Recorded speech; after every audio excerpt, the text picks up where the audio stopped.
Good day everyone, I am Nicole Balyasa from BSEDIC Filipino, and for today I'll be sharing with you guys my position paper with regards to non-digital instructional materials are still relevant in the 21st century teaching.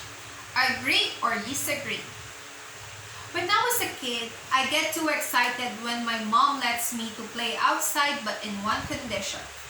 I must read or do something productive like coloring or painting before I play. I can still picture the day when I was crying while reciting the multiplication table in front of my mom, and in every wrong answer, she would pinch me in every random parts of my body. But as I grow old and start to go to school, I now understand why she would force me to memorize the multiplication table and let me read before I play outside. We are living in a century wherein technologies are dominant. These technologies run the world in terms of efficiency and convenience. In this time of pandemic, the government has mandated us to stay in the comfort of our homes. We cannot go outside to celebrate parties, go on a vacation break, and sadly go to school. And in order for us to somehow continue the life that we are used to, internet and gadgets became our answers.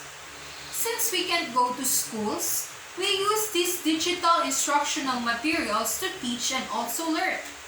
Lucky those students who have fortunate to have laptops. But on the other side, how about those students who do not have? Are we going to let them suffer for not having these gadgets? Are we going to blame their parents for not buying those stuff? That is why non-digital instructional materials are still relevant in the 21st century teaching.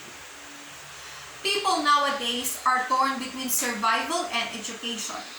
Due to pandemic, a lot of workers became unemployed, and it saddens me to know that most of these people have children that go to school and want to continue their schooling despite of their socio-economic situation. If we're going to think, there are ways for us educators to teach students that there is still hope and they can continue schooling even though they do not have laptops. I believe in this saying that the first teacher of a child is his parents, and I am sure they've used these non-digital instructional materials to somehow, little by little, introduce the things that a child must know in order for him to be prepared. Just like what my mother did. Also, if we're going to use only these digital instructional materials, we're just going to broaden the problem of education here in the Philippines. Children will be forced to stop and postpone their dreams because of poverty and also the lack of materials to be used. I believe that education must be accessible to every child. Technologies and poverty must not hinder a child's dream. We must teach them to dream big, use alternatives just like choosing these non-digital instructional materials, and to be humane. If there would be no books, charts, and flashcards, they will not appreciate and learn how to use their talents on their own. Hence, given this situation, if we will just rely on these digital instructional materials as if we accept the fact that we can't have or attain formal education without these. To sum everything up, these non-digital instructional materials are still relevant despite of living in a modern world. Quality education can be acquired using these kinds of materials.